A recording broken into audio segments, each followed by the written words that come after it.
O que é, afinal, ou o que era a Páscoa para os judeus? No vídeo anterior, nós estabelecemos a origem da Páscoa há algo em torno de, vamos arredondar, cerca de 3.400 anos lá no Egito.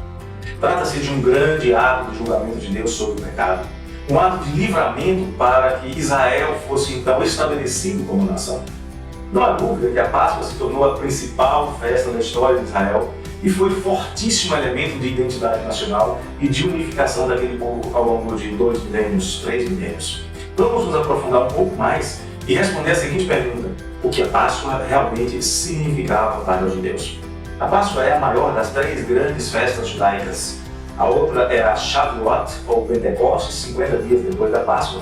E a terceira é a Sukkot, ou a Festa dos Tabernáculos, a Festa da Colheita, realizada entre agosto e setembro. Estas festas têm caráter histórico-religioso e também grande importância para a unificação nacional, pois eram festas de peregrinação ao templo em Jerusalém. Todo tipo de trabalho era estritamente proibido nessas ocasiões.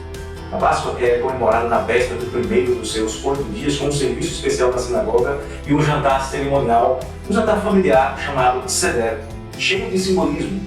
Quando neste momento se lê a Haggadah, que é o relato dos eventos e a interpretação de Êxodo 12, come-se pão asmo, ou seja, pão sem fermento, chamado de matzá, e ervas amargas, chamadas de maror, e então bebe-se um pouco de vinho.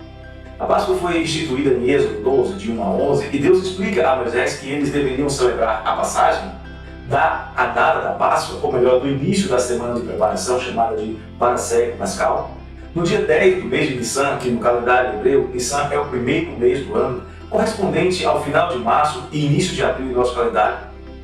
Então, no 10º dia do mês, eles começaram a se preparar. Lembre-se que o calendário hebreu é um calendário que obedece às fases da lua. O calendário hebreu tem 354 dias, cada mês tem apenas 28 dias, e o primeiro dia do mês e do ano é sempre um sábado. Para corrigir a diferença entre o ano lunar e o ano solar que nós adotamos, que tem 365 dias e 6 horas, em 7 anos pré-determinados, no período de 19 anos, eles acrescentam um mês ao calendário. Então, o calendário fica assim: Nissan, Iyar, Sivan, Tammuz, Ab, Elul, Tishrei, Shesvan, Kislev, Tevet, Shevat e Adar. O mês acrescentado de tempos em tempos chama-se E-Adar, ou então o segundo Adar. E para celebrar a Pessah, os judeus escolheriam um cordeiro ou um cabrito de 1 ano de idade, sem qualquer defeito, que deveria ser guardado com muito cuidado até o dia 14, quando então seria morto e o sangue seria passado no batente das portas, somente nas casas onde ele houvesse sido morto. A carne deveria ser comida assada, acompanhada de pães asmos, sem fermento, e ervas amargas. Nesta noite, toda a carne deveria ser consumida. Por isso, famílias pequenas convidavam outras famílias para celebrarem juntos a Páscoa. E se sobrasse alguma carne, ela deveria ser queimada.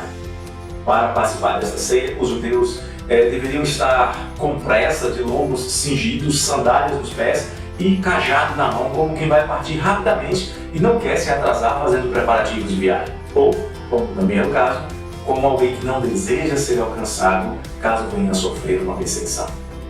Naquela noite, Deus mataria todos os primogênitos do Egito, tanto de homens quanto de animais. O sangue seria um sinal para o anjo do Senhor não ferir também a casa dos hebreus. O anjo então passaria por cima dessas casas, uma expressão bíblica que indica graça, bondade. E esse dia deveria ser lembrado pelos judeus para sempre, como o início da festa dos pães asmos, descrita até o verso 20. Moisés e os hebreus obedeceram a tudo quanto Deus lhes mandou e se prepararam para a Páscoa e para a partida, mesmo antes de Moisés permitir. E depois que o Senhor matou os primogênitos dos egípcios, esses clamaram amargamente a perda de seus filhos. E tomados de medo, como diz no verso 33, naquela mesma noite eles ordenaram a saída dos hebreus do Egito para então eles servirem ao Senhor.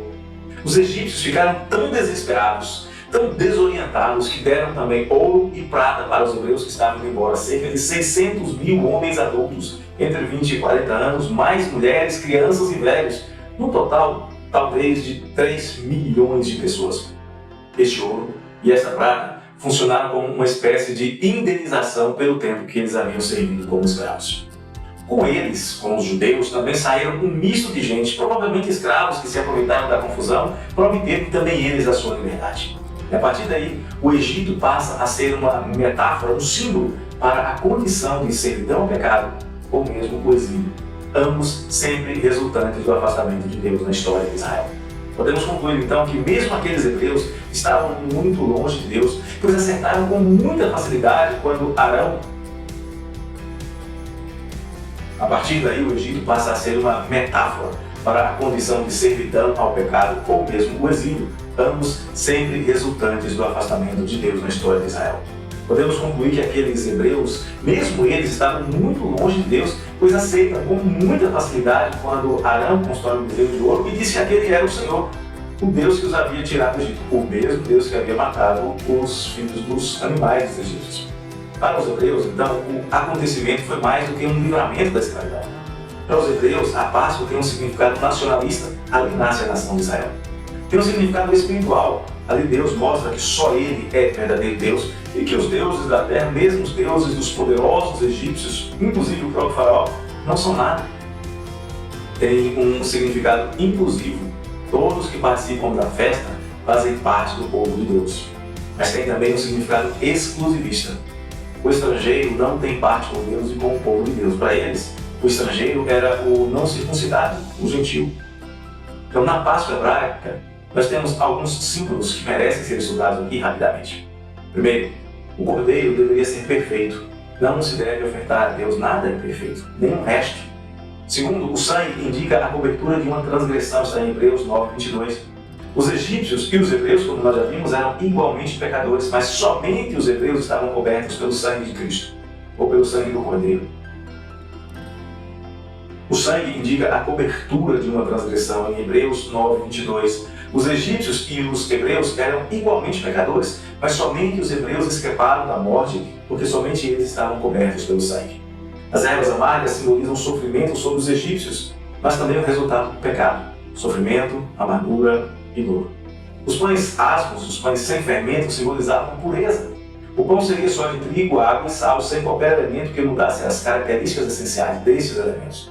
A vida do povo de Deus deveria e deve ser caracterizada por pureza, aparentando o que são realmente no seu íntimo. Isso é Isaías 1, versos 11 a 18.